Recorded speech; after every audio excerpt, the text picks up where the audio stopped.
ਬਾਬਾ ਜੀ ਆਪਣੀ ਦੁਕਾਨ ਆ? ਹਾਂਜੀ ਅਲਹਮਦੁਲਿਲਾ। ਅੱਛਾ ਲੋ ਮਾਸ਼ਾ। ਆ ਰੇਲ ਕਿੰਨੇ ਦੀ ਦਿੰਦੇ ਆ ਕੁਰਾਨ ਸ਼ਰੀਫ ਵਾਲੀ? ਇਹ ਛੋਟੀ 200 ਦੀ ਹੈ। ਅੱਛਾ ਤੇ ਇਹ ਬੜੀ ਜਿਹੜੀ 250 ਰੁਪਏ।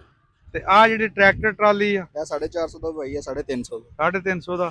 ਉਹ ਨਿੱਕੀਆਂ ਨਿੱਕੀਆਂ ਕੁਰਸੀਆਂ? ਕੁਰਸੀ 300 ਰੁਪਏ। 300 ਰੁਪਏ ਦੀ, ਟੇਬਲ ਵੀ 300 ਦਾ। ਤੇ ਉਹ ਆਪਣੀਆਂ ਗੁੜੀਆਂ ਰਾਣੀਆਂ? ਗੁੱਡੀ ਉਹ 600 ਰੁਪਏ ਦੀ ਹੈ। ਇਹ 450 ਦੀ ਛੋਟੀ। 450 ਦੀ। ਦੇਖੋ ਜੀ ਇਹਨਾਂ ਨੇ ਰੁਮਾਲ ਮਾਸਕ ਹਰ ਸ਼ੈ ਰੱਖੀ ਆ, ਕਿਉਂਕਿ ਹੁਣ ਗਰਮੀ ਆ ਰਹੀ ਆ, ਗਰਮੀ ਦੇ ਵਿੱਚ ਰੁਮਾਲ ਦੀ ਬੜੀ ਲੋੜ ਹੁੰਦੀ ਆ। ਤੇ ਬਾਕੀ ਚੀਜ਼ਾਂ ਵੀ ਅਸੀਂ ਤੁਹਾਨੂੰ ਦਿਖਾਣੇ ਆ। ਇਹ ਆਪਣਾ ਅਮੀਪੁਰ ਇੰਟਰਚੇਂਜ ਉਤਰਦੇ ਸਾਰ ਹੀ ਇੱਧਰ ਨੂੰ ਆਪਾਂ ਅਮੀਪੁਰ ਵੱਲ ਨੂੰ ਜਾਈਏ ਨਾ ਜੀ, ਉੱਥੇ ਇਹ ਚੀਜ਼ਾਂ ਆਉਂਦੀਆਂ ਆ। ਤੇ ਆਹ ਮਸ਼ੀਨਾਂ ਤੁਹਾਨੂੰ ਅੱਗੇ ਚੱਲਦੀਆਂ ਦਿਖਾਣੇ ਆ, ਜਿਹਦੇ ਵਿੱਚ ਇਹ ਤੁਹਾਨੂੰ ਘੋਟਾ ਲਾ ਕੇ ਜਿਹੜਾ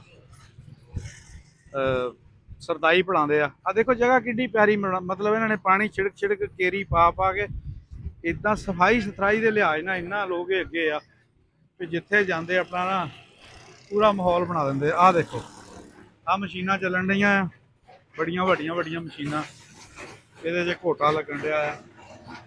ਕਿਆ ਬਾਤ ਆ ਜੀ। ਉਹ ਜਿਹੜਾ ਕਸ਼ਕਾਜ ਆ ਨਾ, ਉਹਨੂੰ ਪੀਸਣਾ ਕੋਈ ਸੌਖਾ ਕੰਮ ਨਹੀਂ ਹੈਗਾ। ਇਹ ਦੇਖੋ ਕਿੱਡੇ ਤਰੀਕੇ ਦੇ ਨਾਲ ਨਾ ਉਹਦਾ ਘੋਟਾ ਲੱਗ ਗਿਆ ਆ।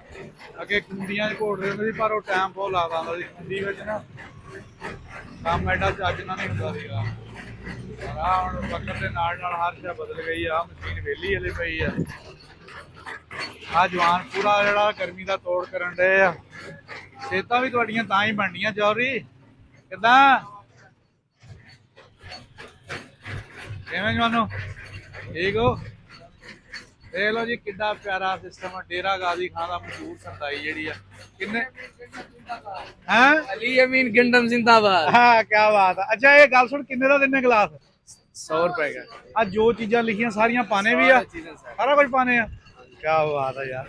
ਰੇਟ ਤਾਂ ਫਿਰ ਸਬੱਲੇ ਹੀ ਆ, ਕੋਈ ਐਡੇ ਮਹਿੰਗੇ ਨਹੀਂ ਹੈਗੇ ਵਕਤ ਦੇ ਲਿਹਾਜ਼ ਨਾਲ। ਹੈ ਪੀਓ ਪੀਓ ਪੀਓ ਪੀਓ।